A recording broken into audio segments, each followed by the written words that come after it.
Well, here we are to another broadcast. Welcome again. This is mindyourhealthcast.com bringing you, interestingly, I hope, unusual information, useful information, historic information, pretty much anything to do with the whole subject of health.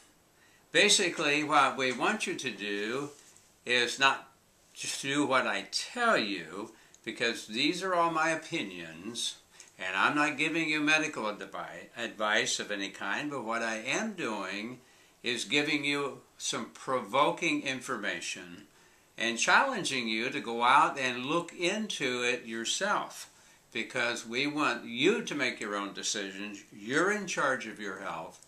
It's your body. And you should make those final decisions and not be frightened or threatened or pressured into making a bad decision. We want you to be informed. You should be an informed consumer.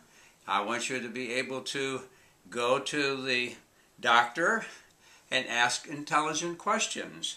You should have some information about pharmacology. You're not going to be a pharmacologist, but you should know something about it.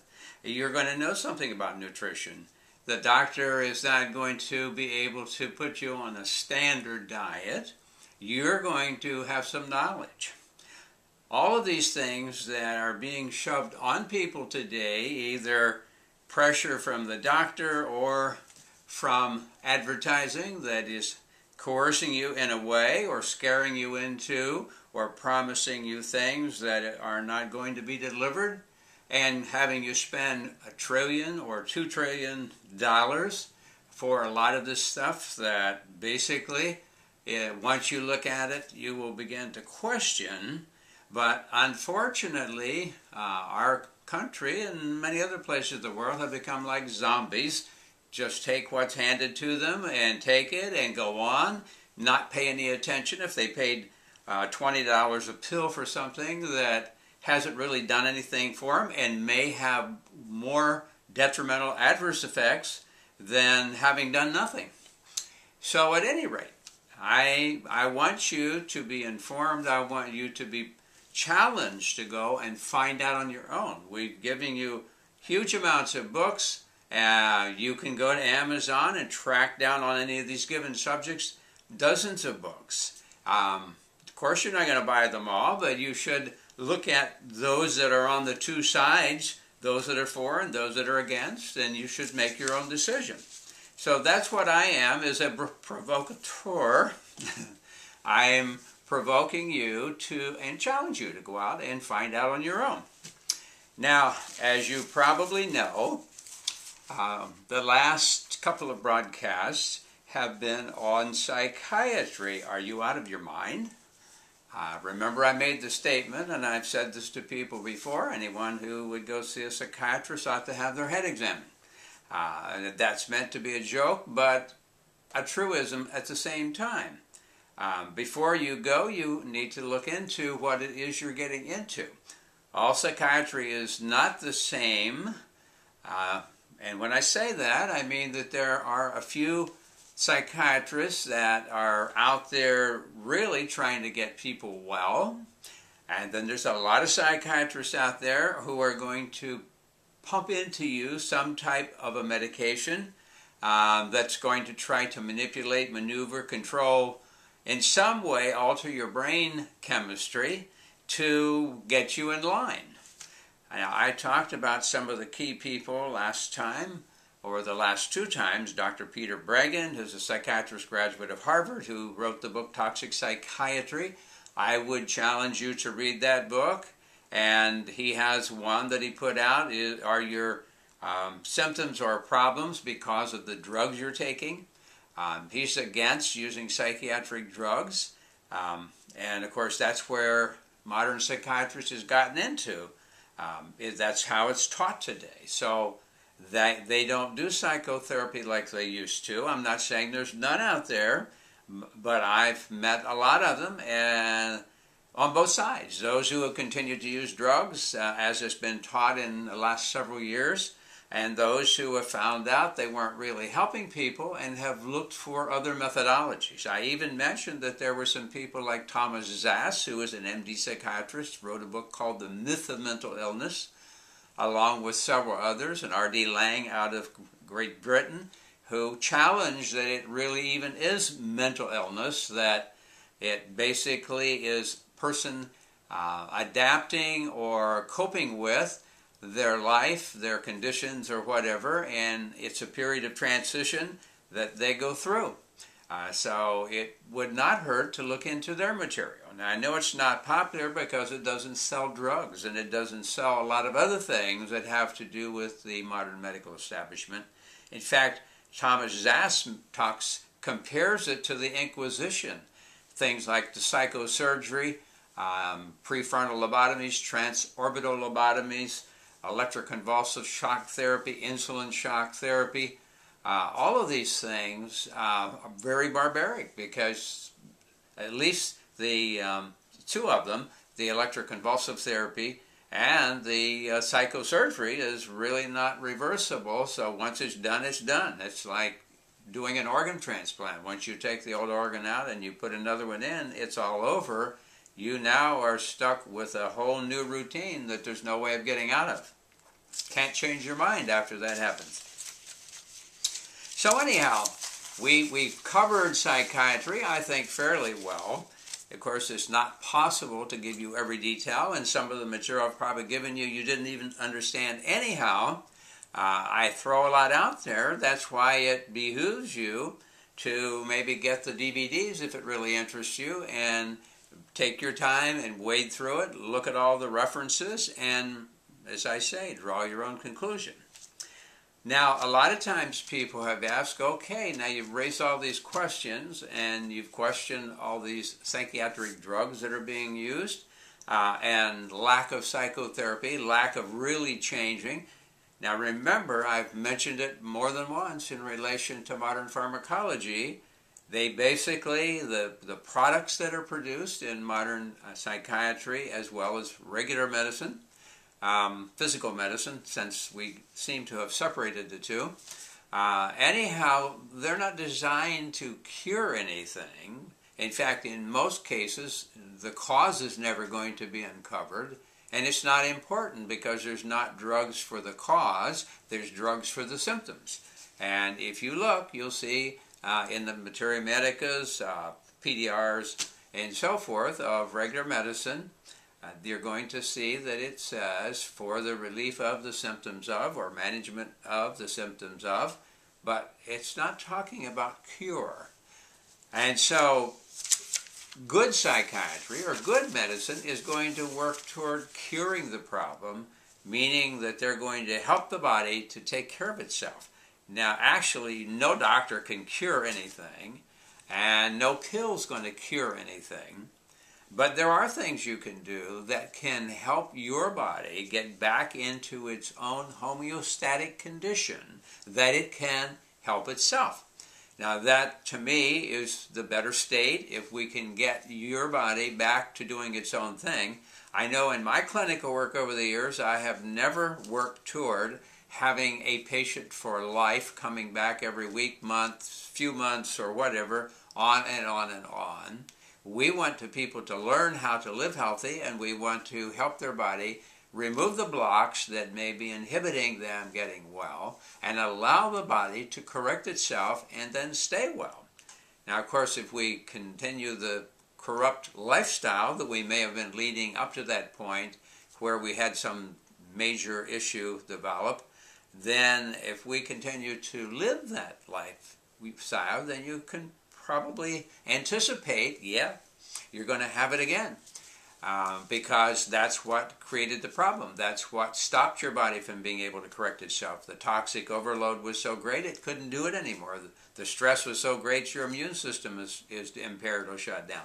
So all these things, those are aided in returning to their proper function, and the body is the only thing that can ever cure itself. Many years ago, there was a book written by Dr. Glasser, who was an immunologist. He actually was recognized and utilized as a consultant for the World Health Organization. He wrote some books, but one in particular was called The Body is a Hero.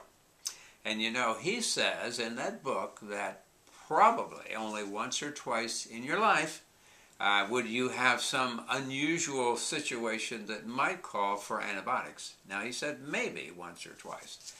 Other than that, he said it's totally abused by modern medicine. They're pumping out tons of antibiotics every year, and instead of improving health, people have gotten sicker. Now, that, I don't think you can have an argument about that. Would you say that the health condition is better today than ever? I don't think so. Are you saying there's less chronic illness today than ever? No, I wouldn't say that either. I think the condition or state of health of our nation and the tremendous increase in the national sickness bill, I'm reluctant to call it a health bill. It's a sickness bill because if it were producing health, then it would be a health bill.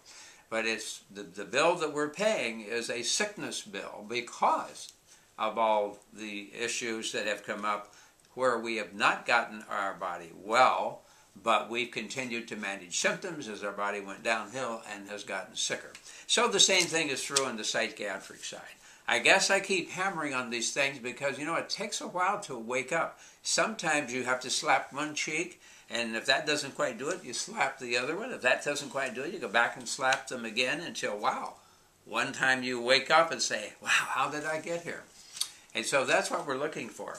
Now, you know, way back, I mentioned a good bit ago, and around 1968, the then acting Surgeon General of the United States went before the U.S. Senate, put on his best rose-colored glasses, and said, "Gentlemen, you can close the book on infectious diseases." Now, talk about an understatement. I think we would want to take off those rose-colored glasses because would you say today that infectious diseases are gone? What are we hearing about all the time? All these new things cropping up? It didn't happen because, you know, they had this magic idea that the antibiotics were going to solve all problems for everybody forevermore. However, it didn't work out that way, and there's a good reason for it. We've mentioned some before, and probably we'll get into it again.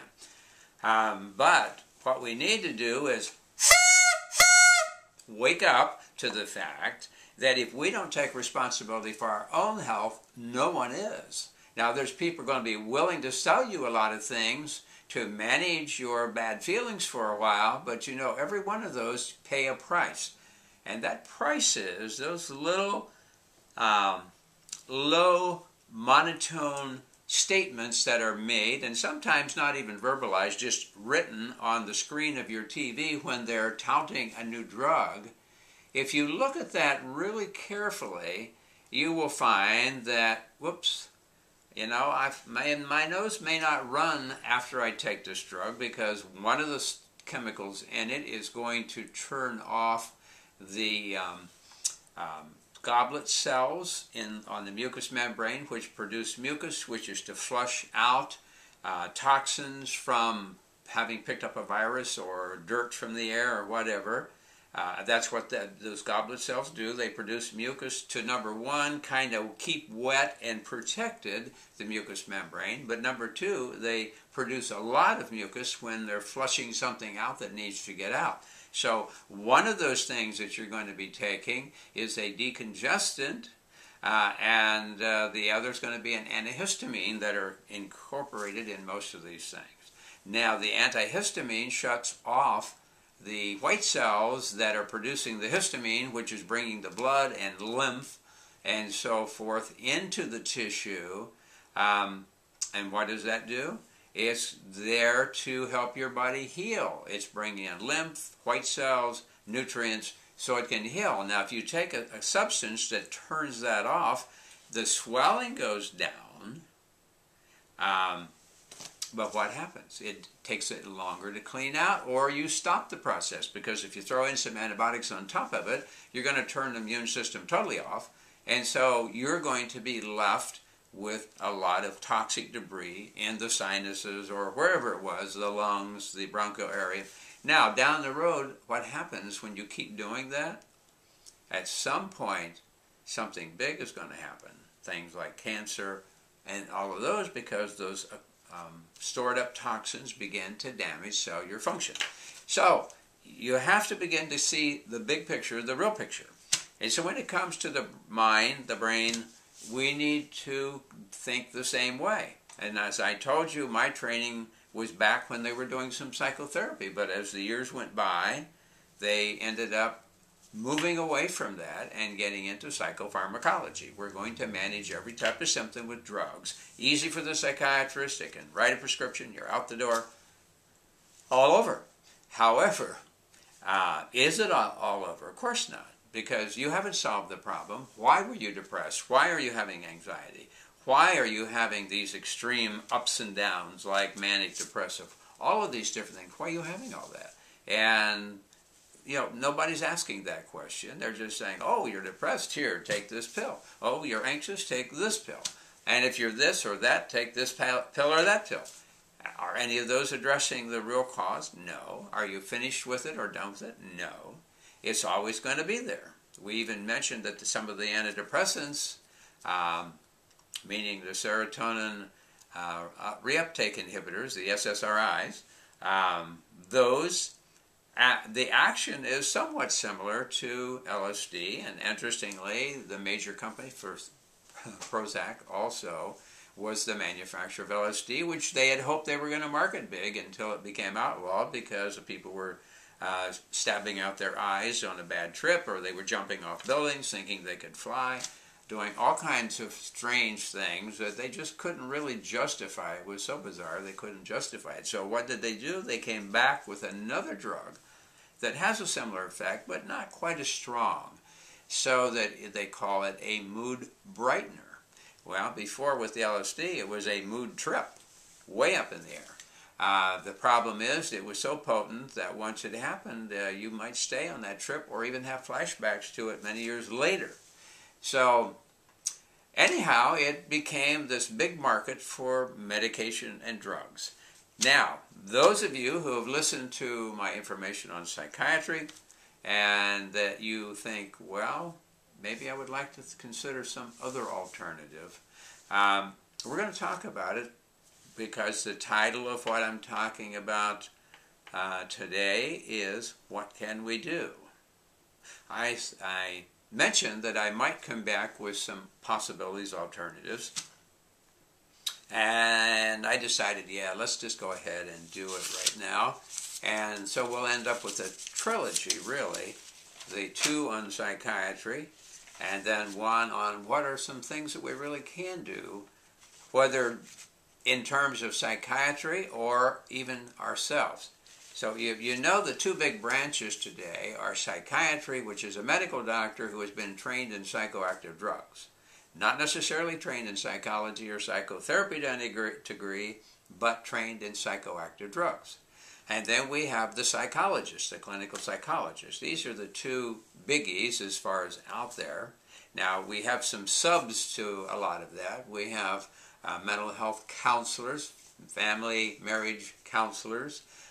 We have MSWs, which are Masters of Social Work, which are usually very good at crisis intervention. They don't use drugs.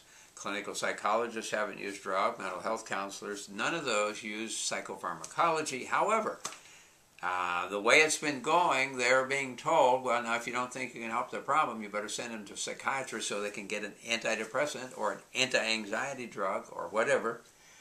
Because it is, it's beyond what you can help if what you're doing isn't helping. So there's all these things that have been happening, and I've been watching over the years, and sometimes I cover my eyes and say, oh no, where are we going? I mentioned, or maybe I didn't mention, about Huxley, Aldous Huxley, many years ago wrote a book called Brave New World, which was saying this is the direction that our society is going. And I think if you've never read it, I think I would go find a copy of it and read it, because you might find it interesting. Now, they did make a movie out of it called Brave New World. It was never a big hit, and it was never promoted. But basically, it put in visual form what Huxley talked about in the book of Brave New World. Now I have another book called Brave New Worlds about, now what can we do in light of where we've gotten to? So it's in a sense more than one world. But anyhow, what we're wanting you to do is to maybe look at some other alternatives. Now, there are some psychiatrists, as I say, who still want to do psychotherapy. Now, the drug companies aren't really happy about that. I know one psychiatrist who quit writing prescriptions, and as a consequence, he was using nutrition, psychotherapy, and other types of things. He got a call from the State Board of Medicine saying, you aren't writing any prescriptions. And his comment was, of course not. He's not using psychoactive drugs. He's working to get people well by correcting nutrition and doing other things like psychotherapy to get them adjusted, as Peter Bregan does, and so they can go back out and function well. Well, anyhow, he was alerted that if he's not going to write prescriptions, he really doesn't have any need of having that medical license. And so, after giving it due consideration, he quit.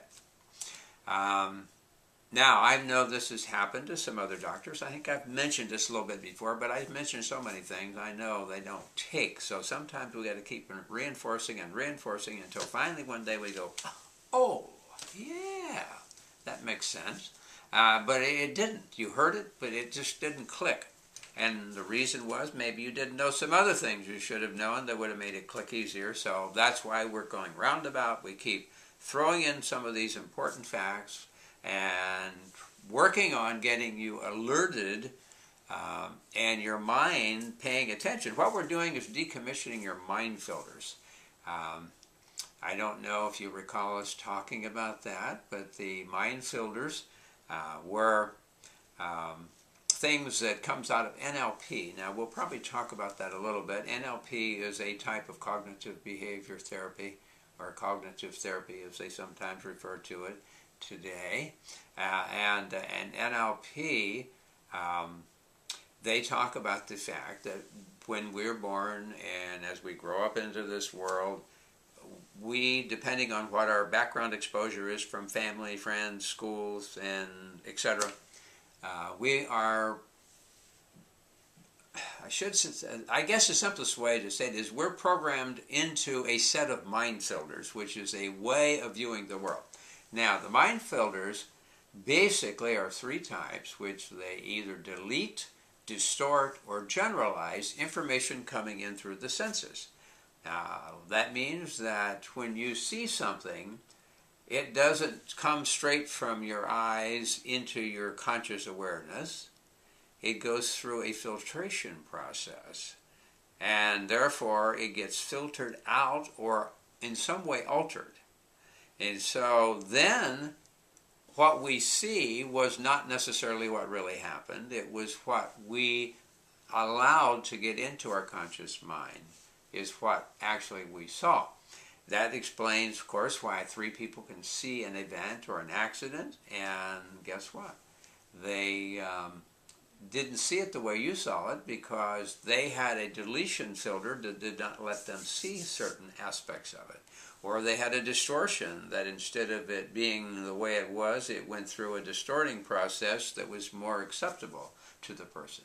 So that in the long run, or generalization, which was the third one, what they saw, they could swear to, they could have a lie detector test done and say, no, I didn't see that, or I didn't see it that way, and they would be telling the truth. They didn't because their senses were filtered so that they couldn't get it clearly in. Now, that's when we joke a lot about the rose-colored glasses.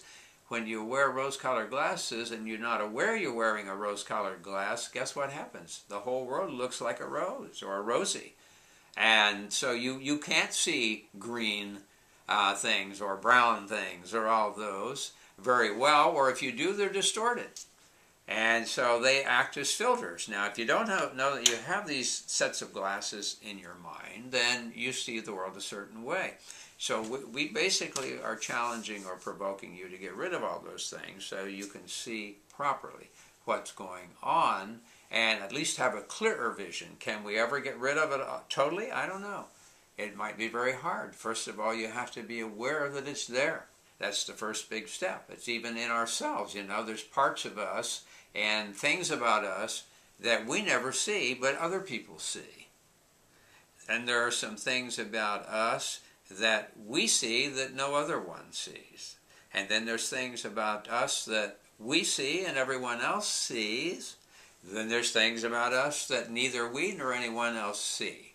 And that's referred to actually as the Johari window, which means has to do with perception, both by others and by ourselves, of any particular person. Is that the things about us can fall in those four categories. So if you don't see it, and no one else can see it and can bring it to your attention, then it's totally hidden, and we may never have any idea that it's influencing the way we think and behave. So it's a housekeeping problem of sweeping out some of this stuff so that we can get clearer vision. And I don't mean just the physical vision, although it includes that, but our perceptual vision. And it's not always easy. It could take a lifetime sometimes to get pretty cleared out. Now, unfortunately, these all come very early in life. I mentioned about mirror neurons before. We actually, when we see somebody doing something, especially it's strong when you're young, because that's how you learn a lot of the things you do. When you're very young, you have these things picked up automatically, because when we see somebody else do it, and our brain then goes through all the same things that would happen if we were doing it ourselves. And so we can be programmed into doing things, learning how to do things. Now, of course, some of that, as far as the perception is concerned, if we have a strong filter against something, of course, then we won't even see that either. And that can come from early programming from your family, as I say, school, friends, whatever. And I think the more emotionally attached people are, the more powerful the influence. So, at any rate, we want you to get rid of all those. Now, we mentioned before that generally modern psychiatry has kind of divided into two major approaches. One, of course, as we said, was analytic, which means we want to analyze what's gotten back in your unconscious and influencing your behavior that you're either aware or not aware of, and make you aware of all this, and with the hope that you might improve by doing that. Now, every one of the things we talk about can be good for some people, not good for others. I would say probably a few people do well with analytic therapy, which is a combination of the process of psychoanalysis and the awareness of it, and sometimes bringing something to the surface. We act out or feel the emotions, and if we do, it can be better. But many times, being aware, the reason I'm afraid of dogs is because I was scared by this big dog in a fun house when I was 2 years old or 3 years old. So, okay, I know that, but guess what? I can still be scared. So that doesn't necessarily solve the problem. Yeah, the other big approach, of course, is the behavioral approach, and that is that don't pay any attention as to why that happened. Just use methods that have been shown that you can sometimes alter behavior, called behavioral modification. Now, sometimes that works for some people, and sometimes it doesn't. So there's always that ongoing trek of and search looking for things that are going to work better. Sometimes we can get there, and sometimes we can't with a particular approach. I know when I studied psychiatry originally, and I studied with Dr. Irving Rosen out of Cleveland Psychiatric Institute, he had his own peculiar or particular approach he called definitive therapy.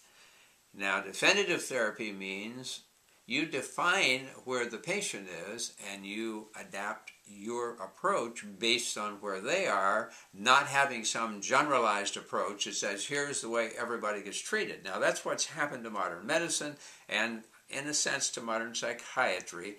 We just need to categorize the person, put them in some box, and then everybody in that box gets treated the same. But that's not the way it is. So Dr. Rosen said you define it. Now, he had a general classification of people, but then he fine-tuned either side of that based on the individual and how the individual responded. Most psychologists, psychotherapists, psychiatrists, or whatever therapy they do, if the patient doesn't get well, they don't say, well, gee, maybe I need a different approach for that person. What they say to themselves is, well, they're just not going to pay attention to this therapy, and it's their fault if they don't get well. But that's not necessarily true. And so with Dr. Rosen's approach, a definitive therapy, you define where the patient is, and his general classification was that you are either schizoid or moody, in general, to varying degrees. Now, what that means is, if you're schizoid, that means you have turned off your feelings either knowingly or unknowingly, to some degree or to a great degree. Now, a psychotic schizophrenic has something called no affect. That means no emotion. They're shut down. Now, that used to be one of the diagnostic criteria. There was a group of things that, actually 4 criteria they had at one time.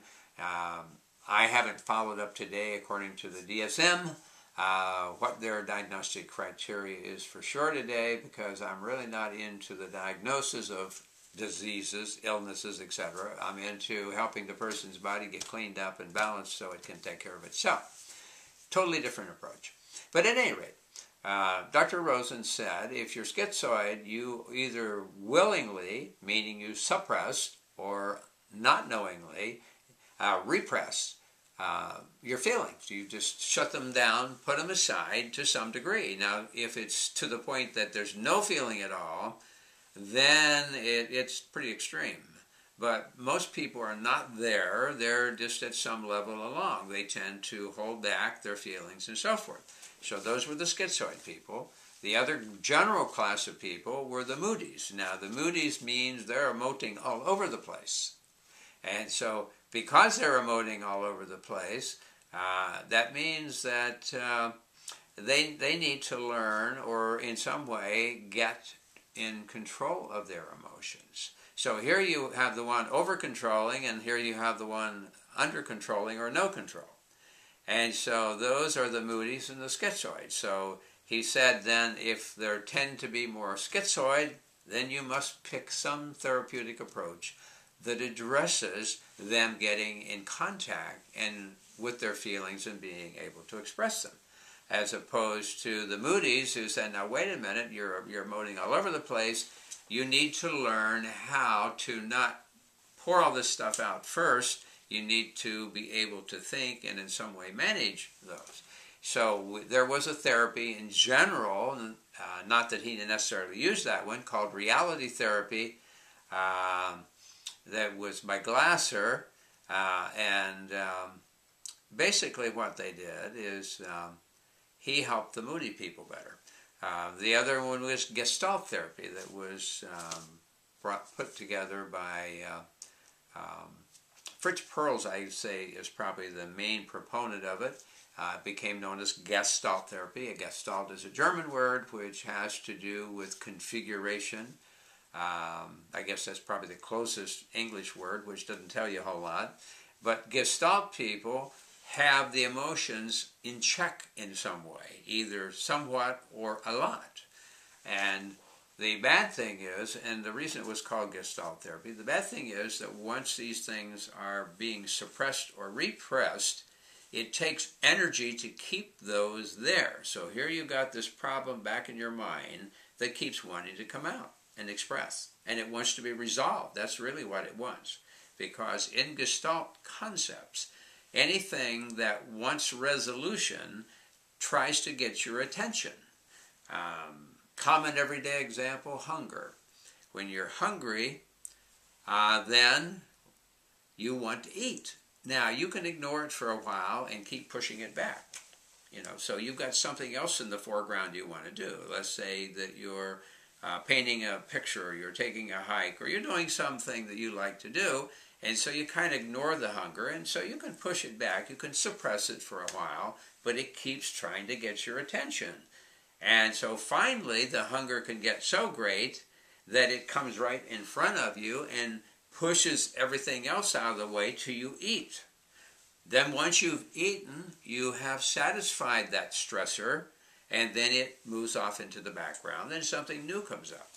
Now, the problem with these emotional psychological suppressions and repressions are we don't want them to come forward. They're wanting to come up to the front and get settled, get the resolution. And that's what this Gestalt therapy is all about. But we don't want to deal with it. We don't want to look at it. It's too painful, or at least we perceive it to be too painful. And so we keep pushing it back. Now, to keep it held back, guess what? It takes a tremendous amount of energy from your system. And so consequently, you're always kind of fatigued. You're feeling another stress of trying to suppress this stressor. And so Gestalt brings it out in the open, and you resolve it in one way or the other, and you settle it. And so those were the two general examples of the two on each side. But see, there's all kinds of variations on those. And if you look around, you'll find therapists that do it. You'll find even self-help material on it. Now, we're going to talk about a few of the things that I feel that maybe you can do. But I do want to talk a little bit about some ideas about causes that you might find interesting, or effects of causes. There is a psychiatrist by the name of Clancy McKenzie, and I probably briefly mentioned him before. And he said, in his mind, pretty much all of the big problems we have, all the way from anxiety and depression to manic depressive, schizophrenia, you name it, all of the big stuff are the result of something called delayed post-traumatic stress disturbance disorder, disease, however you want to use that term, PTSD. You've probably seen it around more and more. It means that some event has caused you to be shocked or distressed or disturbed in such a way that it actually causes a fixation to occur in your psyche, and therefore over time it gradually gets reinforced by other events that are shocking to us or disturbing to us, and finally it gets to the point that we cannot manage it anymore, and that can lead to some dramatic, severe type symptoms. And so in working with people over the years, I would say that that's probably pretty accurate. Nothing is ever absolute, and nothing is ever always. Now you realize that the things that we're going to be talking about a bit, are not. What can I say? They're not absolute for everything, everybody, in every case. Otherwise, we'd be able to pretty well wipe everything out for people if it were that simple. We get back to panacea, But panacea was really the sister of hygienia. Panacea was not a cure that this one thing cures everything.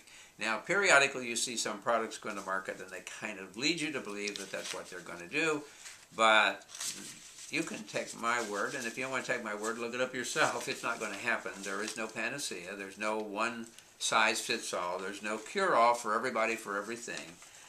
They always make jokes about the old medicine man with the patent medicine that traveled town to town, put on a show, and then held up this bottle of the magic elixir that would take care of everything. Hangnails, falling hair, decaying teeth, stress, anxiety, insomnia, pains and joints and muscles, skin breakouts, anything you can think of, it would take care of. And he did it so conventionally that people would buy these bottles with the expectation, and in many cases it would work, because remember we talked about the placebo effect before, and so I'm sure a lot of those people were helped. I'm not saying even the product couldn't help some people with some things, but I just really have great difficulty in thinking that all things are good for all people at all times. I say sometimes some things are good for some people sometimes, but not all things are good for all people all the time. So it sometimes takes a little work to find that which is the best for that particular person. So anyhow, Dr. Mackenzie said in essence that this problem we have, this trauma, this psychological trauma, almost always would occur in the first 3 years of life. In fact, I think he pretty well is fixed. And they did a lot of study, a lot of research. You look into his material, you can be pretty convinced that he did a real thorough job. So, and it's probably true. Now, the reason I'm saying that is that there's some other approaches that either you can have somebody treat you by or even look into it yourself, and we're going to mention that, that if you're thinking about that, it would fit because it starts you in doing your life going a certain way, and it's unique for each person, but it all has to do that something happened very early in that first 3 years of life, usually. Now, why are we saying the first 3 years? Because we're physically born when our mother gives birth to us. Okay, so, I mean, there's no problem with that. Everybody can understand that. And although there can be problems from that, and remember I said at some point we're going to do the pre- and perinatal information about things that can happen during pregnancy and at the birth process or shortly after the birth process that can create some big problems. At any rate, we're born physically at physical birth, but we're not born psychologically yet. In fact, it's approximately 3 years from the time we're born physically that it's during that 3-year period we kind of feel that we're kind of one with the mother. We're united. And we have trouble perceiving ourselves as separate or as an individual. But around age 3, we start to separate. And at or around that period of time, we are psychologically born and separate from our mother. Now, Dr. Irving Rosen, as I mentioned, felt that the way the mother handled that process can lead to schizophrenia. But it's not always that. It could be other things involving what else was going on in your life during that period of time, like the birth of another child. And he talks heavily about that influence, what it can do to you if all of a sudden that another child is born, or that there's a terrible sickness like with the mother, or if the mother dies, or a lot of things that can happen during that period of time. But the child now is trying to assert themselves to become an individual, and in that process of doing that, if the mother gives them the impression or feeling that they need to depend on the mother, so they're dependent, but at the same time the mother gives them a feeling that they're being rejected for whatever reason. And when that happens, that causes a process to occur in the child who says, uh-oh, if I be me, I won't be loved.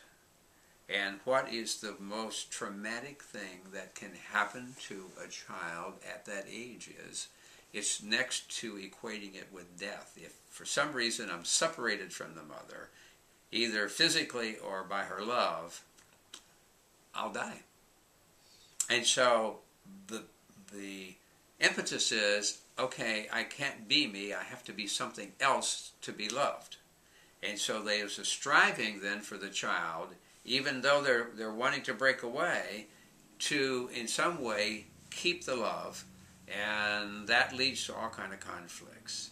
And as I say, Dr. Rosing felt it would lead to a schizophrenic development, or you being fragmented or split or some way separated because of these two conflictual things of wanting to be loved and feeling the loss of love, and at the same time you're really wanting to be independent. You're wanting to be born and be yourself, and so that can create a tremendous conflict.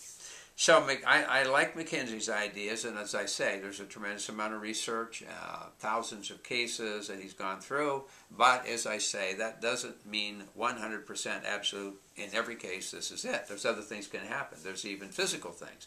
So most of the things we're going to be talking about are related to the emotional psychological issues as opposed to brain trauma at birth or a bad accident or something where there's actually a physical brain damage that could require a lot different things than what we're talking about.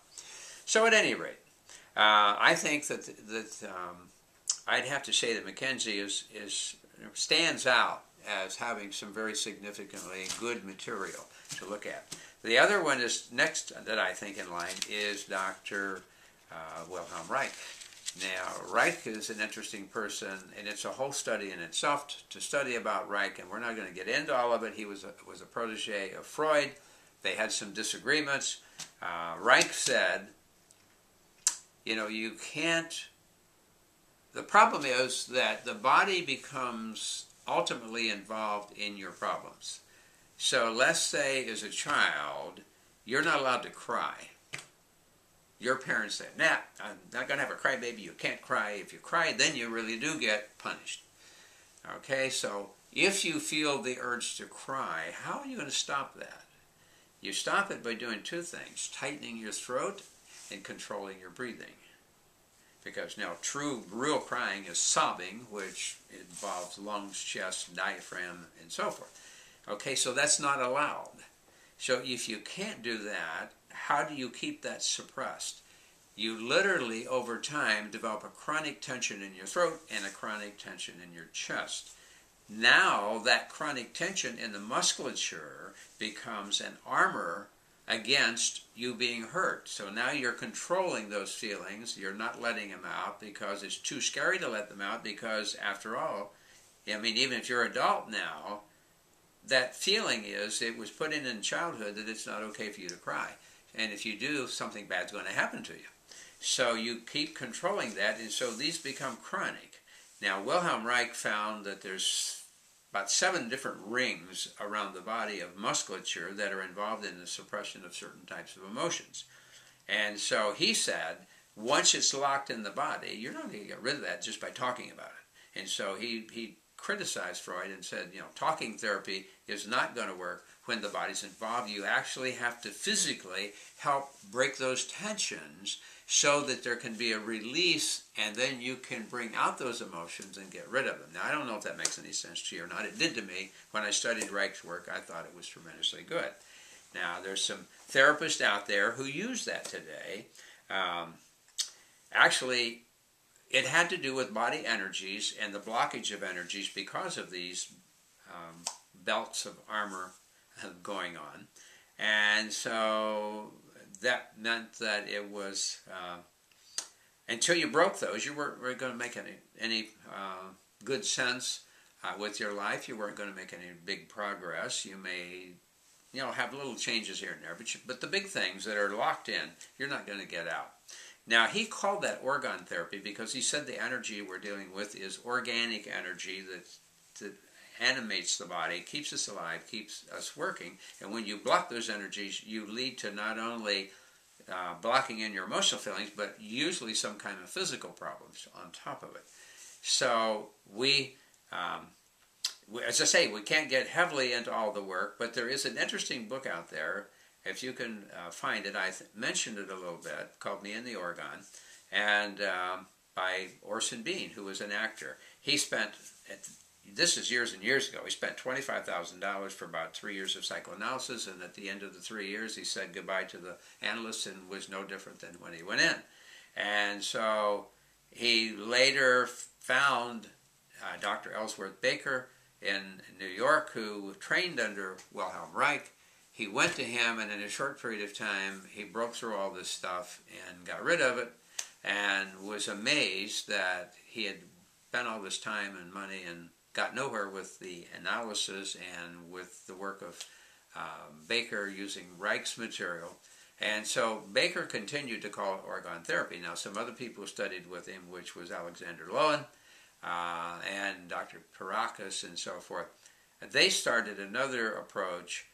Name-wise, they called it bioenergetics, or biological energy in the body. Same principles, same procedures as Wilhelm Reich, but a term that made more sense to people as opposed to organs. You say, well, he's an organ therapist. People say, well, what in the world is that? But if they say he does bioenergetic therapy, he works with your biological energies, and we can relate to that better. So he did a lot of work, wrote some books. Baker wrote a book called Man in a Trap, which was one of my first introductions to the whole thing, but Alexander Lowen wrote one called Bioenergetics, which then took it a step farther, and he had other books out, and I don't know if he's still in the picture anymore or not, but any of his material is good to read if you want to find out more about it. But he started very first thing opening up the breathing, opening up the throat, and then worked through the body depending on where these layers of armor. There is and has been a psychologist in California by the name of Stanley Kelvin, and he wrote a good book called Your Body Speaks Its Own Mind. And then he wrote some others too, but he did some illustrations to show how these bands of armor occur. But Reich was big on the fact that the really bad ones would lead to things like cancer. Now we have to talk about Dr. Callahan. Now, see, I'm talking about some people that I think did some tremendous things for the field of psychiatry and psychotherapy. And so I've mentioned a couple already. I think Mackenzie's done some tremendous things, and I think Reich did. And I might mention that Wilhelm Reich does have a book about his life called Fury on Earth, because he went on to do a lot of other things, and a lot of terrible things happened to him because he ran counter to the mainstream, as always happens. But if you can find the book, it should be still available, called Fury on Earth, about Dr. Reich's life. It's a pretty good biography.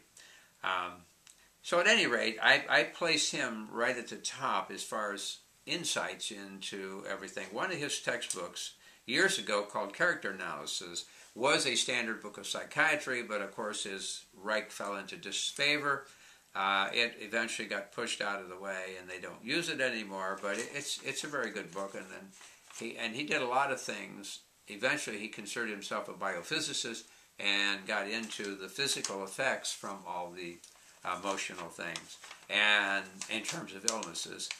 And that's what got him in trouble. He actually started helping people with cancer, and you know the cancer industry can't have that because it's too much money at stake. Now it's $1 million for each case of cancer from the time it's diagnosed until you're treated to death, and you cannot afford to get rid of that disease because too many people make a big living on it, and the whole industry could potentially collapse. If you multiply 1 million times the number of cancer cases, you can see what I'm talking about. Now, the next person I want to mention is Dr. Roger Callahan. I believe that he made some big breakthroughs that are very useful. And now these are people, I mentioned Clancy, Mackenzie. You know, you could go to him or somebody trained in his work to be treated without drugs. You could go to somebody who's trained in Reichian therapy, organ therapy, or bioenergetic therapy, and you could get treatment without drugs, because now these are people who are working to get you well, not to manage your symptoms. Now, at the same time, Roger Callahan is a clinical psychologist out of California, and I did mention him before to a degree, but as I say, I'm giving you so much information, it's very possible that some of these slip out by the time we're done. And therefore you kind of forget all about it. But Roger Callahan he became aware of the fact he wasn't getting very far doing the traditional psychotherapies. Now remember that every time you go to school you're trained as a psychologist. Whichever school you go to are going to train you in their approach, whether it be analytical or behavior to begin with, or some variant of those. And there are variations, as I say, of both behavior therapy and analytical, all the way from the traditional psychoanalysis to some other types of insight type things to help you tune in to what's going on. So Callahan, of course, became frustrated because even though he was making a good living and everything was great financially and so forth, he wasn't satisfied because he didn't see people getting well like he would like. He saw people frustrated because they had phobias that controlled their life, and no matter how much they talked about it, no matter whatever they thought was the cause or he helped them uncover as the cause, many times they still weren't getting well. And so he was looking for a way, And I think I mentioned to you that one day a lady had this terrible water phobia. Couldn't cross a bridge. She couldn't go to the sea or a lake or anything and be by a body of water. She had trouble even bathing, which could be a big problem. Anyhow, he one day just got this inclination. I guess he'd been reading and studying about energetics and Chinese medicine and so forth, and the energy pathways go through the body, and so it just hit him one day. Well, while that person's thinking about this thing, he tapped, and there's some places you can tap on the head. And he did this, and it was on acupoints, actually. And in the process of doing that, while the person was thinking about it, they got a startled look on their face and said, wow, I felt different. And so anyhow, he thought, well, maybe just opened up some energy a little bit. And so the lady left, and boy, she called back later excited, says, hey, it's all gone. I was able to drive across the bridge, and the water does not cause me any fear anymore, and so her phobia went like that. So he wrote a book called The 5-Minute Phobia Cure, and he started doing this with a lot of people, and well, the not so humorous side of the story is that because all these people had been coming to him over years, on and on and on and on and on. Now all of a sudden him getting him better in maybe one session. Pretty soon all of his patients are well and he has no patients. Big problem. He lost his office, he lost his house, he lost his car, and his wife divorced him, said that's the stupidest thing you ever did. And he had to redo his whole life. And he did. I mean, he recovered from all that. But he developed this whole process which he called thought field therapy. So he was dealing with the thought fields in the person, and he was tapping and helping the people get well. Now, I think it's a very good approach. There's some reasons why that works. We're going to go into it a little bit more as we're talking about specific applications of these things, but basically, out of what he did, developed now into a new field called energy psychology. So basically you're looking at the energies of the body and utilizing these energy pathways or flows to make corrections in emotions. And a little bit later here we're going to talk about why that would work and so forth, but I just wanted you to know that I considered him to be one of the great ones in terms of introducing new ideas. And he was trained in all the traditional stuff, and none of the traditional stuff worked very well in getting people ready, but yet the traditional stuff is what's still being taught in the schools. So whoever's head of the psychology department, wherever you get your doctorate in psychology, whatever his thinking is, most often is what you come out with. Now, it doesn't mean that all these people that come out with it stay there. They may go on and develop a lot of their own things, and look into other methods and may totally modify what they learn, but a lot of them won't. A lot of them are going to be afraid to do that. They're going to be afraid to step beyond the boundaries because, whatever they were taught was the sacred ground, and you can't violate that. You have to do the standard type of therapy or the standard treatment or the standard whatever. And so doctors actually can get in trouble if they start doing a lot of things that they shouldn't be doing. They could get themselves in big trouble. So consequently, a lot of them are just afraid to step out. And I've talked to doctors before who, when I've done training programs for doctors, and some of them have come in and said, well, gee, I'd like to do that, but I can't do that. I could get in trouble. My board would not like it. I remember back years ago when I learned a lot of the German energetic and homeopathic therapies and the electronic diagnostics and so forth that's been developing there since 1950. On one of my study trips, there was a ear, nose, and throat doctor from up in Tennessee, and he had been working with these ear, nose, and throat problems for some time and had it refined down till he had 15 drugs he used pretty much most of the time when somebody came in.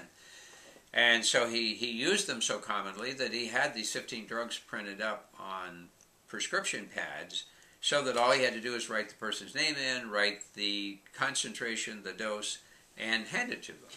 So he had them in a drawer, and I mean, he's telling me this, And he said, so somebody would come in, I'd talk to him for 5 minutes, and I already knew of 1, 2, or 3 things I'm going to do. So he pulled out the pads, put in the numbers, signed them, and hand the person. In 5 minutes, they could be out the door. Worked very well for him, and he made a very good living.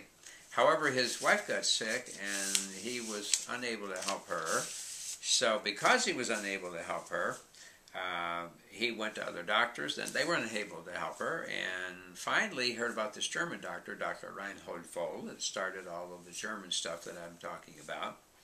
And so he took his wife over there, and Dr. Voll said it's going to be, well, this is years ago. He said that the first visit is, and the figures may not be right anymore, but it was going to be, say, $600 for the first visit. It was actually in Deutschmarks, but it came out to something like $600 for the visit to check the wife and put together a program for her. He says, but if you want to sit in, it's another $400.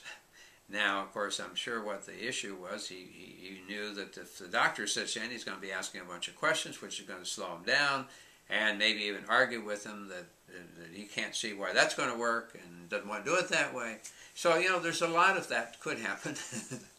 And so anyhow, I guess Dr. Voll had found out by working with all these doctors, when they came along too, it was more trouble, and so he just charged more money. So anyhow, Dr. Voll helped his wife. So he came back to the U.S. kind of excited. And so he went on one of the study trips with me that he was going to implement that in his therapy with people because he realized he could get a lot of people well. Not just manage their symptoms with drugs, but get them well. So he bought one of the machines and he bought a lot of products. And he came back all excited that he was going to go with it. And then all of a sudden I got a phone call from him one day. And he says, would you like to buy those products I've got and some of this stuff? He said, if I use that, I'm going to lose my license. I can't, or I won't be able to work, or I'm going to be penalized by or fined by the board. And so he chose to go back to what he was doing before. He made more money. Had no hassle. He was doing it the accepted way, and therefore he didn't have to worry about having any trouble from it. And so he was willing to make the trade and not help people, knowing that it was either going to cause him trouble or he, as I say, wouldn't make as much money. So he went back to his every 5 minutes, write to 1, 2, 3 prescriptions out the door, and it worked very well for him. So at any rate, some doctors aren't willing to accept that, and some, as I mentioned about the one psychiatrist, they just fold it up and quit. If I can't treat people to get them well, I'm certainly not going to give them drugs that are going to create even other serious problems. And consequently, it can become a big problem. Now, the other thing that I didn't mention yet is that another type of therapy has come along over the last several years, and that's called cognitive therapy.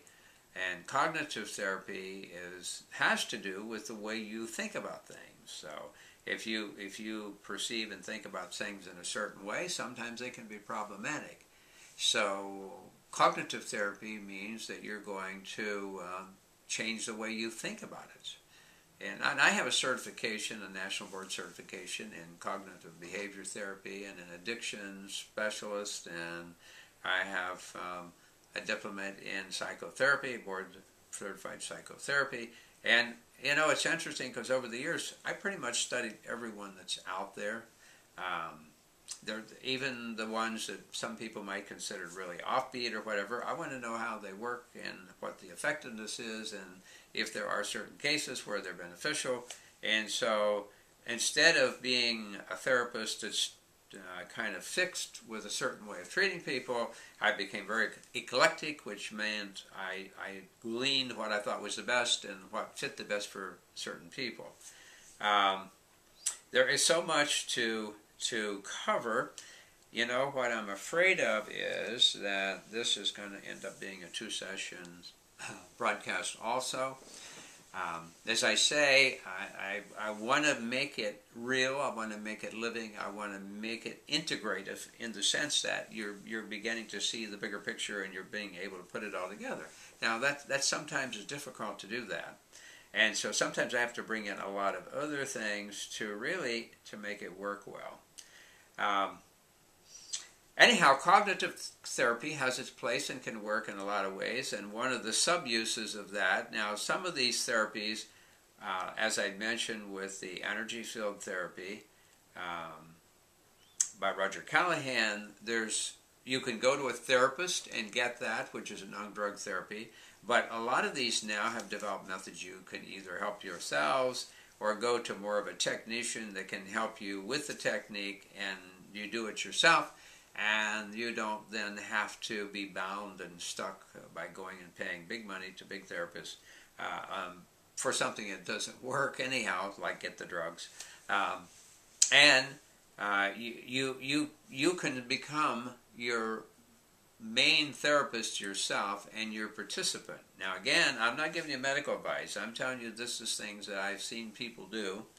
And I'm giving you information so you can go out and look at it and you can see for yourself whether it's going to work and whether it's going to do what we're talking about or not.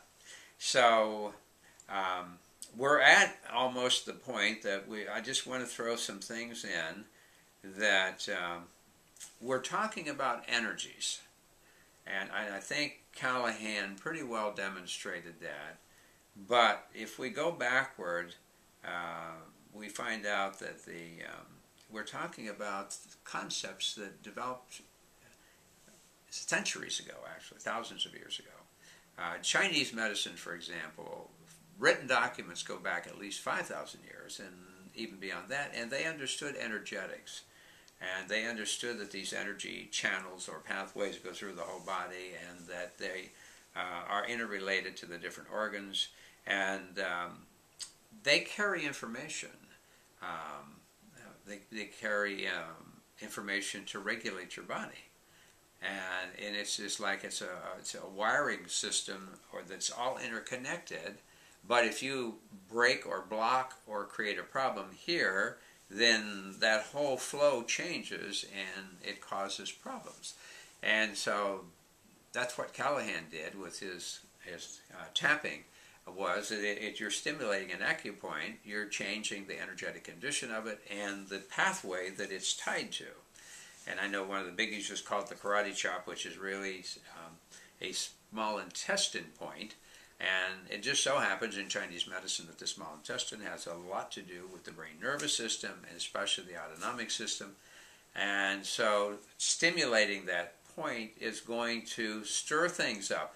Now there's a thing about the body that in Chinese medicine and in acupuncture, if you stimulate a point, you may think it needs to be sedated or in some way energized, in other words, tonified. But the body will do what it needs to do if you somehow stir it up or energize it. So putting a needle in, using moxibustion, using a laser, tapping on it, whatever, you can add some upheaval to that pathway that will then cause it to re-regulate.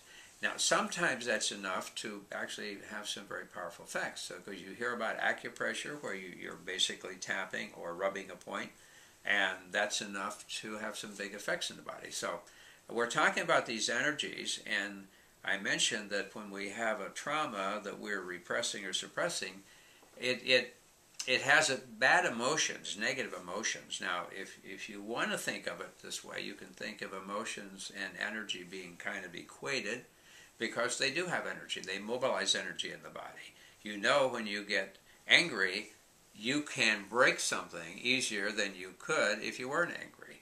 And what's the difference is you put out adrenaline and you've caused a lot of energetic activity to occur, and these emotions trigger a whole chain of events. And so if they're negative, of course, they can be problematic. If they're positive, they can make you feel good, euphoric, happy, joyful, and all those things. So a lot of the studies, especially by Dr. Candace Pert, we mentioned her before, but whether you remember it by now, I don't know. She did all the study and wrote a book called Molecules of Emotions, and she said there's little neuropeptide molecules that are released and picked up all through the body that carry information. And so if they're a negative emotion, they're going to carry negative information, and they're going to go to somewhere in the body. Now, if a group of them cluster in a certain area where they're stored up, because she eventually has said the unconscious or memory of the body is stored through every cell in the body. So if you get a cluster of bad and negative emotions clustered together in a certain area, they can have a very negative effect on the function of the tissue in that area. That's what I'm getting at. And so if we have all these negative emotions, they're going to cause some big problems. And the stronger they are, the worse the problem. And at the same time, if we don't want to remember, we're going to keep them capped in there, either because we're suppressing or because we're repressing. And that then can become a big problem. So at any rate, a lot of what we're dealing with is whether we're using our mind to mobilize emotions, which you can do that because in Chinese medicine, you can mentally run your consciousness along the pathways and have some balancing effect in the body. You can physically, like with Tai Chi Chuan, the movements can cause the energies to move and change, or a combination thereof. And so it's important to keep this energy freed up and moving and not fixated in some place, especially with a lot of negative, because as I say, you're using up a tremendous amount of energy to keep it locked up so it doesn't leak out. It's almost like a dam in a sense, but in this case it's probably going to be a three-dimensional dam to lock it in so that it can't leak out. And we don't want it to leak out because we don't want to think about it, or we don't want to experience those negative emotions. Or it happened at such an early time in life that then it was extremely scary, and today may hardly be scary at all, but we don't know that. And so the feeling is the same, that it's terrible.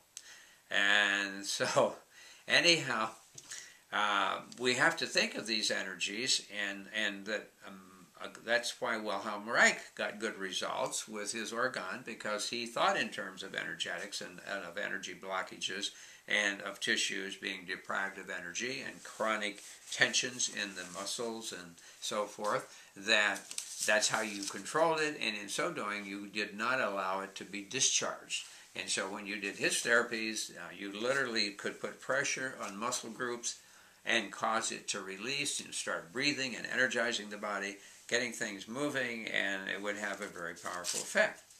Now, I'm just going to throw this in at this point, and that is that the Chinese found that there were emotional correlates with the physical body. In other words, they found that each organ had an emotional connection. And so we kind of talked about that before, but now whether you remember it, and some of you never saw it anyhow, whether it sticks, there's this emotional correlate. And so for each type of energy, let's say you've got a tremendous amount of anger that you have stored up. Okay, now the bulk of that is going to go to the target organ related to anger, which is liver. And I know you've heard of someone having being irritable or having a bilious temperament, which like bile, bitter, awful. A disturbance of anger can settle in and disrupt the function of the liver. Now, of course, they also found it was a two-way street, because if something happened to you, you ingested something toxic or whatever, put tremendous load on the liver, guess what? You could bring on a feeling of irritability and anger. So they considered it a two-way street. Now, getting back to what Callahan and some of the people are doing in energy psychology, you're actually mobilizing these energies to break up some of these fixations, and therefore you can dissipate emotions by correcting the pathways of energy that are related to the organs. So anyhow, the Chinese understood that. Now, as I say, if the organ is not the cause, but the emotion is the cause, then too much anger and too much irritability will put too much information of a negative sort into the liver, and therefore the person will start having a liver malfunction. And over time, down the road, if it were extremely bad, could lead to liver cancer. And so that's the big emotion related to liver, is anger and so forth. Now, on the other hand, you have the spleen, which is worry and obsessive thinking. So someone who has an upset spleen could start experiencing that. And on the other hand, meaning worry and obsessive thoughts, or someone who gets the part of their brain called the cingulate gyrus going, which is the gerbil wheel part of the brain that obsessive compulsive thinking and behavior comes out of, it gets to spinning. Too much of that can upset the spleen. Now, why is that important? Because spleen controls digestion via the pancreas and via the stomach, and the spleen also has a lot to do with energy distribution in the body. And in Chinese medicine, you understand about how the spleen controls the transversal low vessels that connect all the meridians together, and therefore a problem that's hit the spleen physically can cause a depression of energy, or the person not being able to hardly move, which can happen with things like chronic fatigue and so forth. The spleen can be very upset, and therefore the people have no energy at all. And so it's also heavily involved with the immune system, because it is interconnected with the lymphatics, and it either can add white cells or actually help generate white cells in the white pulp of the spleen that connects in with lymph. And therefore, if the spleen's upset, you're talking about now an immune problem too.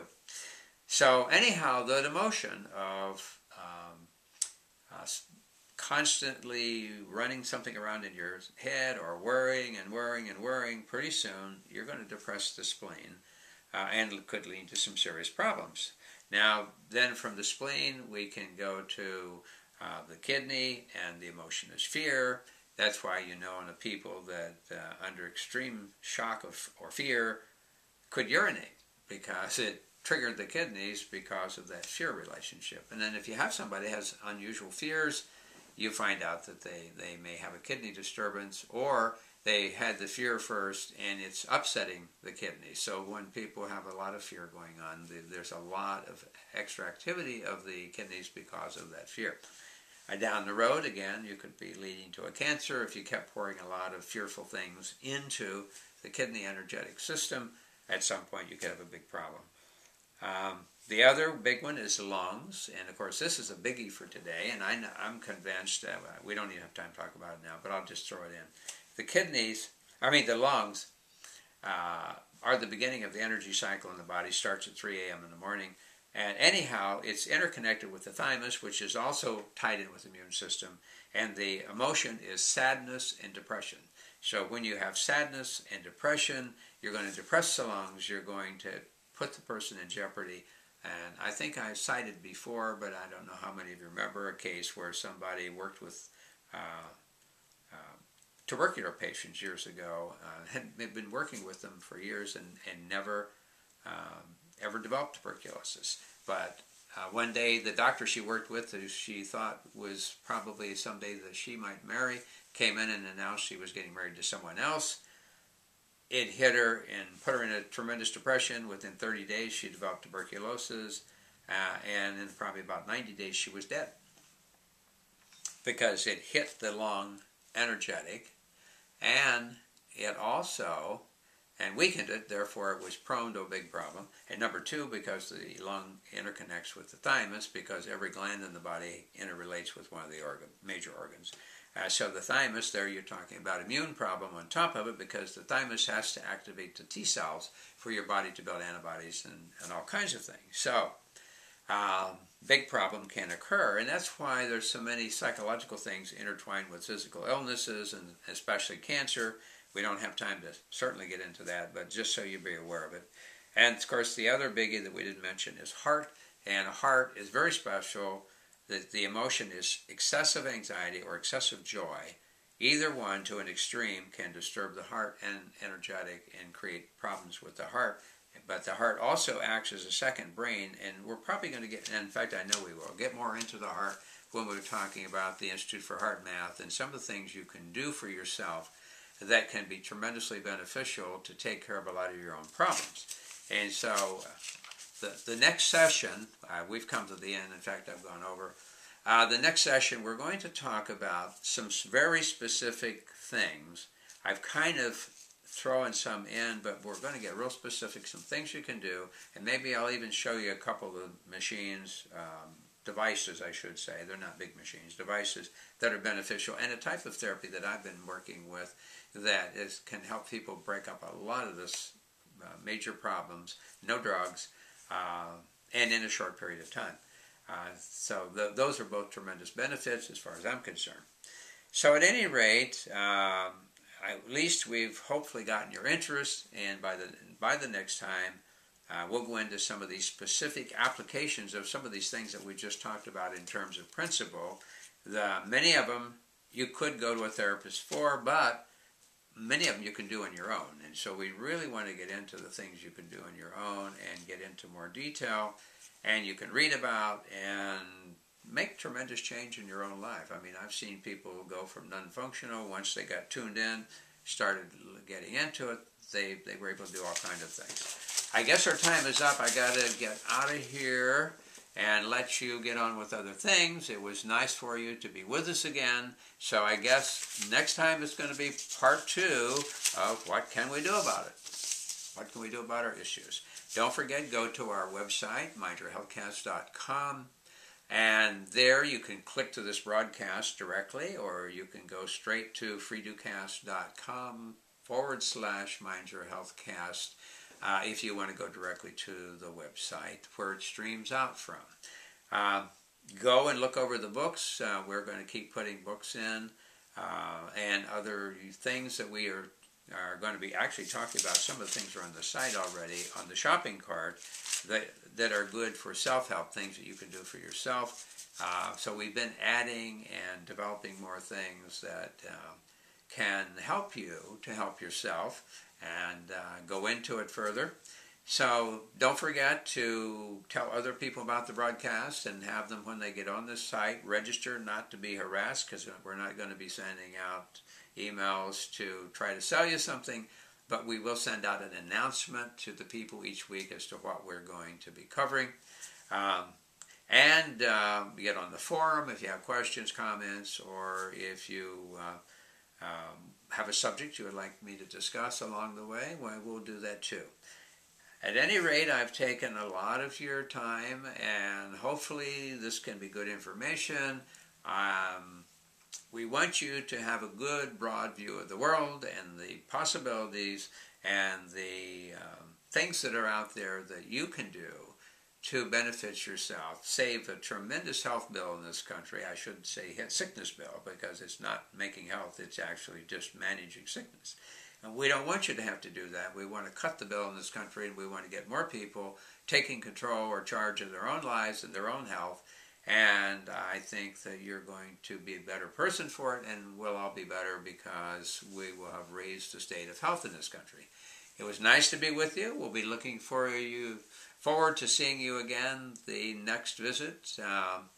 In the meantime, to your health.